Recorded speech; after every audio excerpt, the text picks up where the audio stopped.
Mariano Rajoy, the Prime Minister of Spain, has called a potentially explosive regional election in Catalonia on December 21. This follows his decision to trigger Article 155 of the Spanish Constitution to impose direct rule over Catalonia, dissolving its parliament in the process. Catalan leaders rejected the validity of this move and, by association, the election itself. They argue that Madrid has no right to intervene in their declaration of independence from Spain in the wake of a disputed referendum on October 1. Rajoy's decision to send Catalan voters back to the polls is not without risk. His own political fate is now inextricably linked to the Catalan standoff. He may have calculated that in calling an election, he is presenting supporters of independence with a dilemma. If they participate in the vote, are they tacitly acknowledging his right to trigger Article 155 in the first place, just as those opposed to Catalan independence chose to boycott the unofficial referendum on the grounds that their participation would lend it further legitimacy? Some pro-independence activists may similarly wish to stay at home on December 21. Splits within the Catalan independence camp will be worth looking out for in the run-up to the election.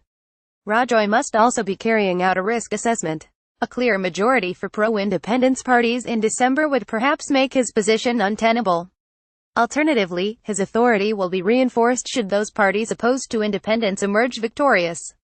Now ousted Catalan President Carles Puigdemont, centre-right Catalan European Democratic Party PDeCAT, and former Deputy President Oriol Junqueras Republican left ERC have, for now, indicated that they will take part in the election. However, Puigdemont's parliamentary majority also depended on support from 10 representatives of the far-left, anticapitalist Popular Unity Candidacy CUP. The CUP has been uncompromising in its support of independence, and it has played an influential role in ensuring that Puigdemont was not tempted to backslide towards a more pragmatic stance on the matter by entering into negotiations with Madrid. The CUP also played a key role in forcing the resignation of Artur Mas, Puigdemont's predecessor as president. Given its rejection of the central government's authority, it is by no means certain that the CUP will put forward candidates for the December elections. One of the central government's concerns is that the shift towards independence witnessed in Catalonia since 2012 has served to weaken the more moderate, centre-right PDeCAT. The party dominated Catalan regional politics for the greater part of 4 decades.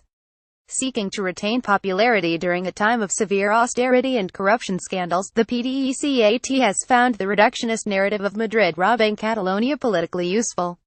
Puigdemont has resurfaced in Belgium. EPA Nevertheless, the PDeCAT has struggled with the dilemmas inherent in its belated adoption of a pro-independent stance. Prior to its shift towards advocating outright independence in 2012, the party, in its previous incarnation as Convergence and Union CiU, found a subtler approach towards Madrid to be more productive. It may fear that elements within its middle-class support base will be horrified by the current crisis.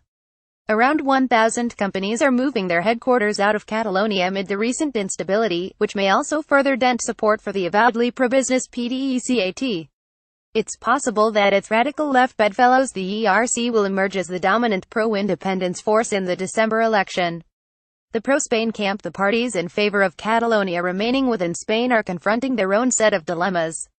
Rajoy's Popular Party PP has always struggled in Catalonia, where moderate, centre-right voters have instead been drawn to the PDeCAT, the Catalan branch. If the Socialist Party, the PSC, has experienced its own quandaries on the issue of independence.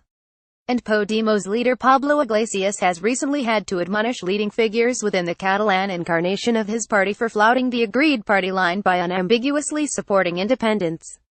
Podemos supports Catalonia's right to hold a legal referendum but does not want it to break away from Spain.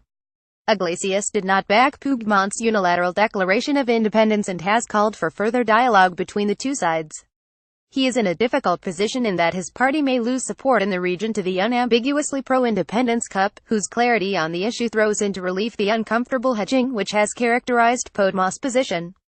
Albert Rivera's centre-right Ciutadans Citizens, whose raison d'etre is opposition to Catalan independence, has the luxury of an unambiguous stance on the issue and may be well placed to do well in December. Keeping it calm, it is to be hoped that the election campaign will be a peaceful one.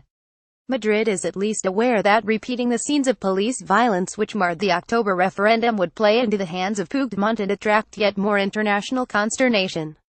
Whatever the result of the election, though, it's unlikely to put an end to Spain's worst political crisis in 4 decades.